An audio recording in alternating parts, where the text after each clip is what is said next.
what do you normally fly in terms of events? Are you mainly still flying F3K, or do you fly others like F5J, F5K, etc.? Yeah, right now, as I'm focused on the Aeroparts studio work, which we are the dealer of the Chinese market for most of the soaring machines like the F3K, F5K, and P5B, which is called the electronic gliders, and also the Hmm. F5J. So right now, I almost fly every categories we sell, which it's for living, right? But also, I was interested in electronic gliders also. So I travel a lot to the overseas. Like I attend the first time F5J World Championship with some guys in China, and also meet a lot of people around in Europe and also in US. So I fly the F5J and F3K as my major, and right now I started to fly the F5K also. We set up a lot of new contests in of F5K contests in China of the Chinese China tour, aero modeling tour this year. So also I compete in our Chinese national with the P5B, which a little bit close to F5K, but not the same rules. Is a very powerful motors climb to the sky and finish a 5 minute soaring. So and also a landing was required.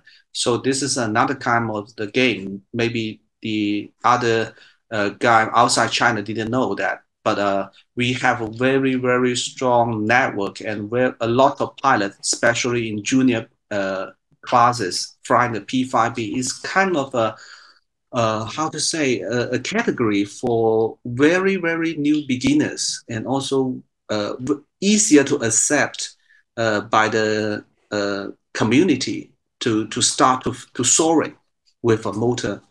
So it's kind of very promotional, a very easy promotion, and a lot of guys, including very young kids, can join the fun of the soaring. So very popular here, the P5B. Like P5B is an example. P stands for Puji, which is like common or Yes. entry level. Yeah. Um, and that is because a lot of juniors fly these so that they can get entry points into better schools, and things like that. Is that still a thing, or is that just when I was living over there? Yeah, in the old time of the Chinese aero modeling hobby, some of the students why they are so active to join our games is because they will have extra bonus point when they go to like uh, middle school or even high school in some years ago. But right now, the government and also the schools didn't have using the same rules, but you do have some advantage when you apply to certain kind of universities or high school when you are a very good pilot and win some national prizes in those events. But you do have the advantage. So a lot of people start to find the uh, guiding and also some how to say model flying because they have some purpose in the very beginning. But right now, there's a lot of parents uh, and junior pilots want to enjoy the fun of the game, and also they want to new some new things and enjoy a hobby, which was good to them. So a lot of pilots and a lot of parents want to go to the event of this, like the different kind of event, like FPV events, model flying, soaring events. They are willing to join it and gain some extra knowledge of the uh, beside the schools, the study, because right now education is very important and very popular here in China. Especially the kind of we are enjoy is the hobby with the Well, modeling. I think You need to learn how to. it's a lot like technology, like robotics, aerospace, AI, coding. Because when I was Yeah, there, exactly. because I moved to China or Hong Kong and beside China in 2011, and I left in 2018. And in those Mm. years, I noticed like parents really push their kids into different technology sectors, even at a very, very young age. And I think that's one of the Yes. reasons why we see such a big boom of technology that's coming out of China. Yes, And I think, because of the age of the parents of right now, like me, my daughter was 7 years old and almost 8 now. And some of the same generation of us as parents, we want our children to learn more and to be more adapt to the society and also making friends around the world. So the parents of our generation we want to spend money on this kind of events and interests for our children. So that's why there's so many junior pilots in China now.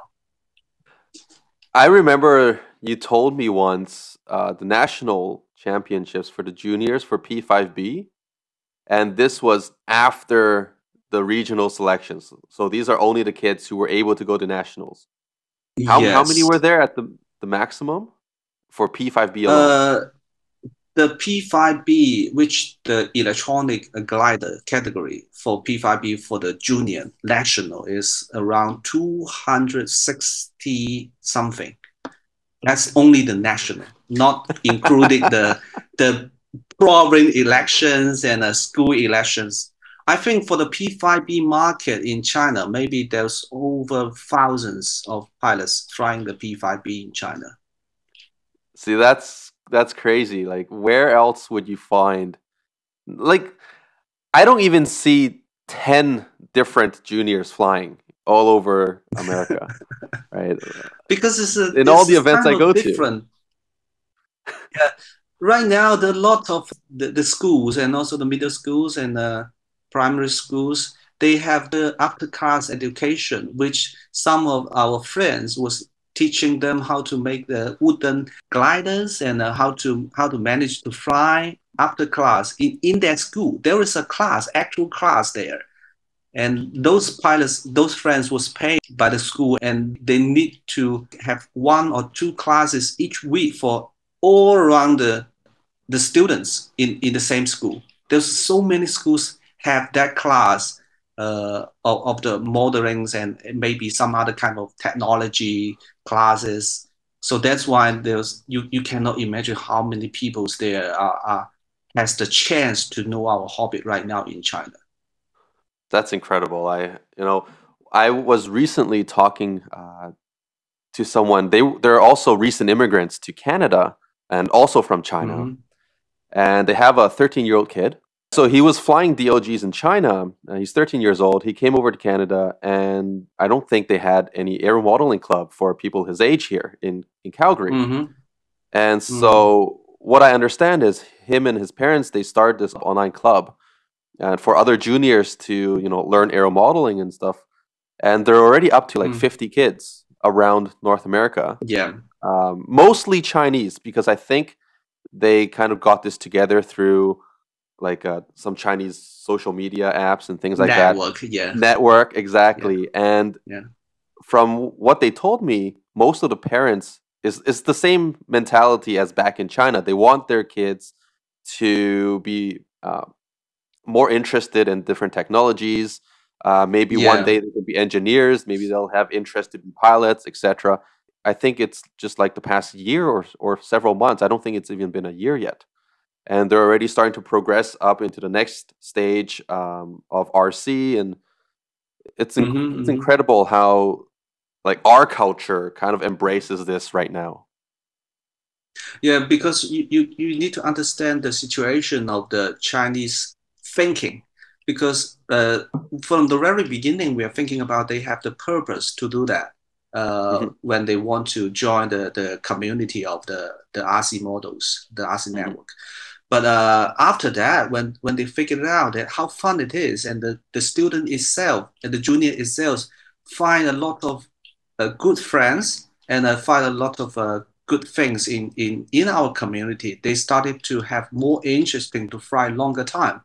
And when I saw some younger kids in Chinese events, when they're very young, they have different faces. In the very beginning, they might be was forced to do that, some kind of Yeah, faces like like that. forced to But go to after math when school.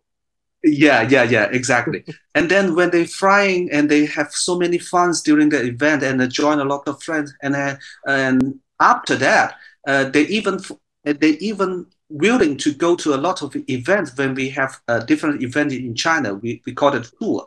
They are talking to their parents. Can I go to the event because my friends was there? I want to join them. That kind of motivation was totally different. And right now there was so many younger kids was in the same situation which I talk about, that they are so eager to come to the community, even when they have finished the school work, and when they join maybe go to a university, and they will want to find local pilots in their new cities of the university, the area, to join together, to spend a weekend with them together. This become a real hobby of them. So that's why there's so many younger guys in China now, in our community, that find the boat, the soaring things, the FPV things. So many younger guys. And yeah, I think that's incredible because it really gives a different perspective to what the hobby is like in different parts of the world. Because presumably, most of the people who are listening or watching our Mm-hmm. channel is from America or some from Europe, both but mostly Western Mm-hmm. countries and English speaking. Mm-hmm. And over here, everyone flies it for fun, right? There's no other Yeah, yeah, motive. yeah. Like it's not to go into Mm-hmm. better schools. There's nothing real, no other Mm-hmm. purpose. And just to see how it flourishes in another country that most people are not very familiar with is quite interesting. Now, Mm-hmm. speaking back to different flying events like F3K, F5J, F5K, for yourself, what do you like the most between the different events? I can say as a event organizer for the most of the events in China right now, I can tell for my personally, I would still like the FVK the best because it was so cool, much cooler than the other categories. I'm sorry to say that in case of some people didn't like it, but FVK is my somehow like first love of me. So I still very interesting spend most of my time in FEK. But I can find that FIJ and also the electronic glider categories was kind of different fronting, especially the FIJ. If you start to fight FIJ, the first thing is that you feel it was kind of different and harder to manage to start to flying uh, compared to FEK, because although you have the power of the motor, you using the power to climb, but the hardest part is that you need to manage very low altitude to win the game when you want to win it. You cannot climb very high to achieve a high score when you compete with other top pilots, especially in China. I give an example of the last event we have 1 month ago in Henan. Most of the top pilots fly around start high was around 15 meters now already. It So was 15 as kind in of 1-5 or 50? 50 Oh, meters 50. Okay, 50. average, yeah, 5 zeros. So a lot of pilots was trying to achieve a higher score when competing with other top pilots, because we have some good pilots there too in the event. So it was kind of different kind of feelings when you fly the F5J, and also the F5K is similar, very similar, but smaller size. And also F5K has more task compared to F5J.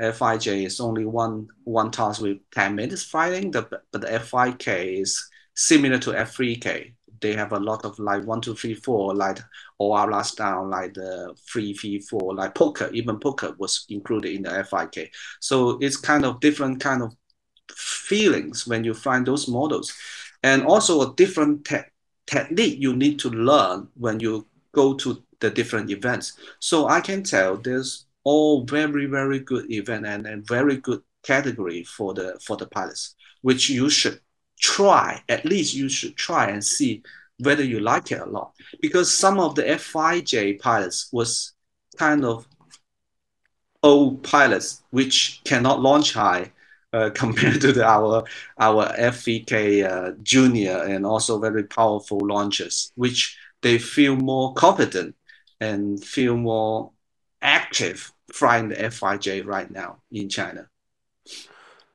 Regarding F5K, are you guys using the rules as published, or are you modifying the rules?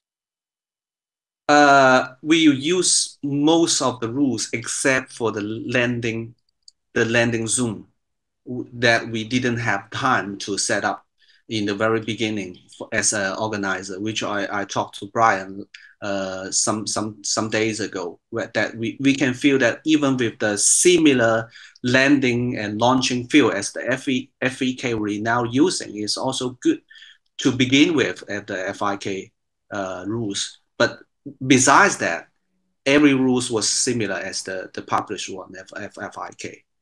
Because I know right now, in Europe, they're mostly flying the F5K rules as published, more or less.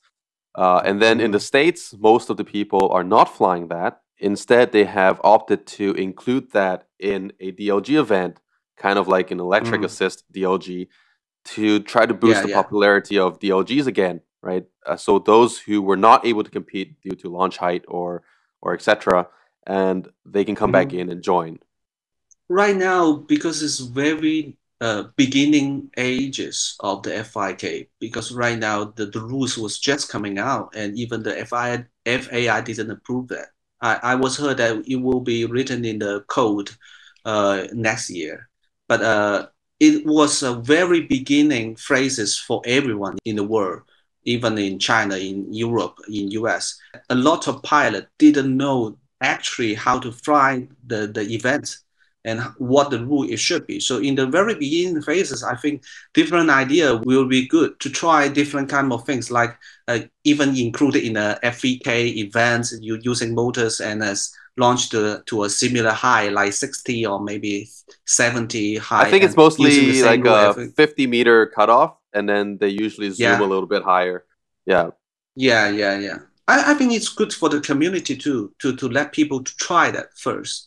Because right now we are not in a very, how to say, very good ages of when this kind of competition was so popular, not like the FEK or the FIJ.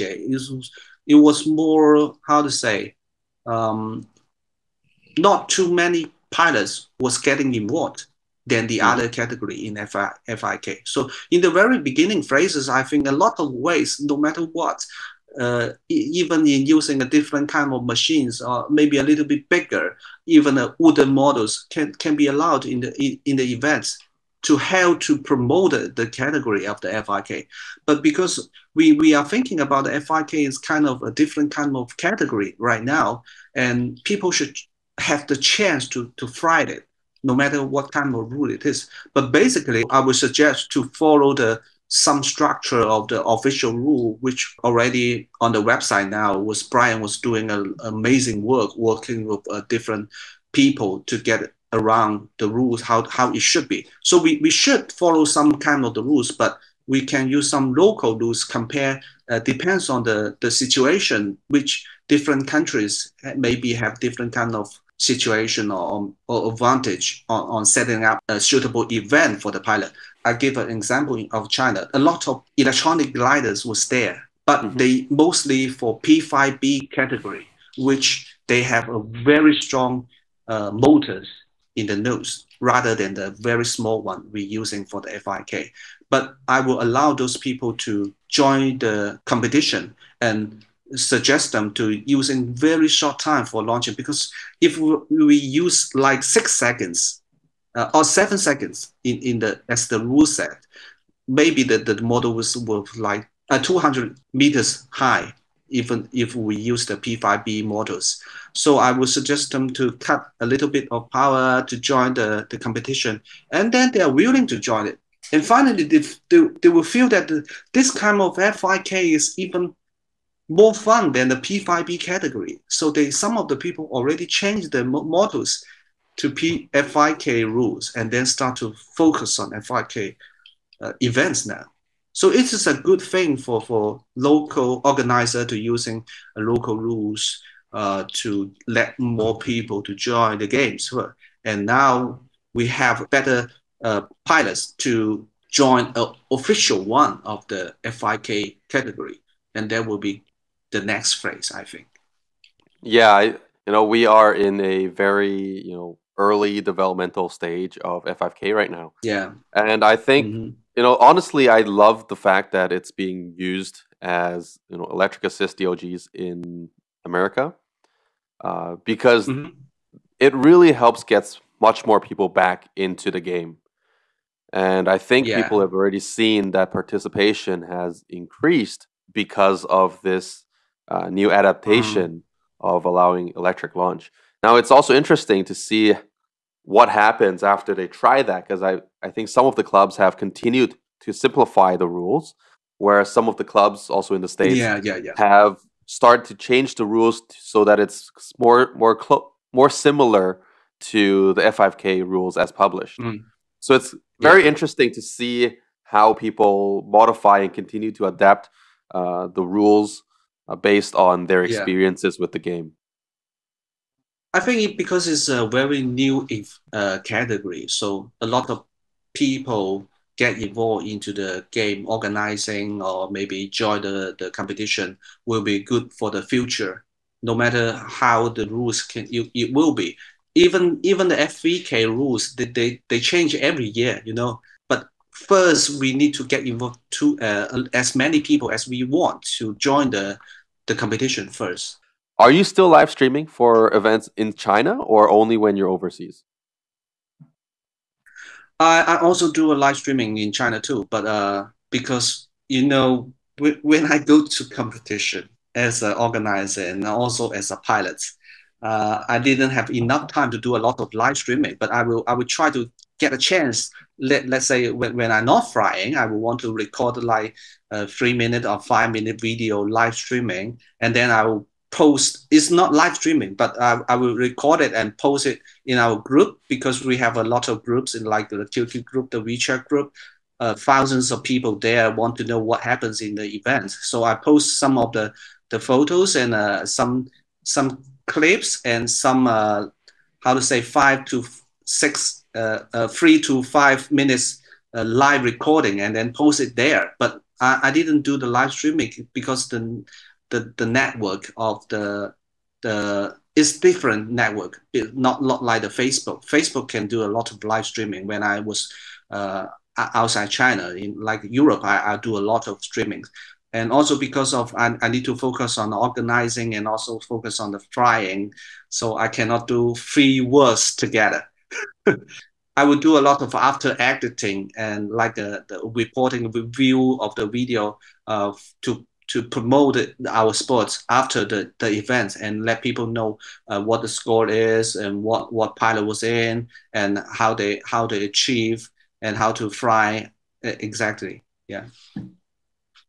No, that's awesome. I think, one of the reasons why this sport can be promoted and, gain new people is through content that's being created, either clips or videos or photos that you're sharing all over the place.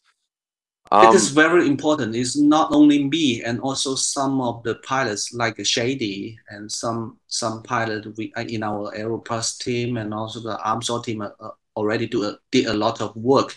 Some like recently they have published a lot of articles in our national magazines, and also doing a lot of education classes. Like Tang was just did education classes in Nanjing, which have 20 pilots, for very beginners, to have 2 days classes in Nanjing to know how to fly the FVK better. That's kind of thing. There's so many good people here in China willing to do a lot of work to promote the event for us and promote the net to introduce the sport into the community. And the Chinese are so big and so many people's there. And even in China, there's very, very small number of the pilot based on our big population, and we people want to get more people to get involved in the sport. So a lot of people was doing a promotion, a lot of work, like no matter writing articles and taking photos and getting a lot of events working here. So it's kind of good things in China happens right now. Yeah, I just checked the last the episode with Gavin. He said the NW. I like that word, the NW. What's the NW? The NW means Nick Wu. You know, Oh he my don't want to God. mention my name, which was a stupid caller for you, and he said the NW. Speaking of, yeah, so Gavin is not the worst caller I've had. I think I mentioned that in the last video, even though he let me go Yeah, out of bounds. It's yeah. definitely you. But I didn't let you go out the bounds, which So I yeah, think I never did that. no, you've let me go out of bounds, but it was upwind and not downwind. No, this is why you have so many drinkings last night, and then you land out in up. It's not my fault. I didn't let you land out. You land out yourself. The last time in Uh-huh. China Open in Yangchenghu, last year, I I I I I landed upwinds, sideways, downwinds, every direction. I land out during that event. I don't know if it's a curse or not, but yeah, I just did it. Every Yeah, it's side, not. It's quite I land difficult to out. land out of bounds upwind and beside the Yeah, box. It's yeah. 90% of the time it's downwind. But But it's kind of a, yeah, I don't know. Maybe it's some kind of spelling or maybe a curse during the events. It just happened. I cannot imagine that. well, the other thing you're known for is landing in trees. Yes, but not every photos I post in Facebook was me landing on trees. You just need to pay attention to that because we have the network here. You know, the Chinese community was so funny that every time when some guy landing on tree, they will have photos of that and also with the video, so they will share everywhere. Very popular actions. So I post a lot of tree landings, not all by me. Okay, it's mostly by the other guys, but I do land on the trees a lot because you know the flying field of in China mostly they will have a lot of trees and smaller than the Europe and US, so we have bigger chance to land on trees. Yeah, that's why. If that's how you justify it, I guess it makes sense. Oh man. All right, so thanks for joining us, Nick, for episode 2 of Camber Up. I think we'll probably have you on again pretty soon. Guys, if you like this video, please remember to give it a thumbs up. So I want to thank you for the chance that I joined the network again to share more things, funny things or different knowledge with the all around the world. Because right now we are in the COVID pandemic right now, and people didn't have the chance to fly together in the events. But I think it will be a good way to share more with the live streaming and interview with you. And I hope to see more faces with some other guys together in the Armshot channel. And thanks for all the work, Thomas. Awesome. Thank you. See you in the next episode. Bye.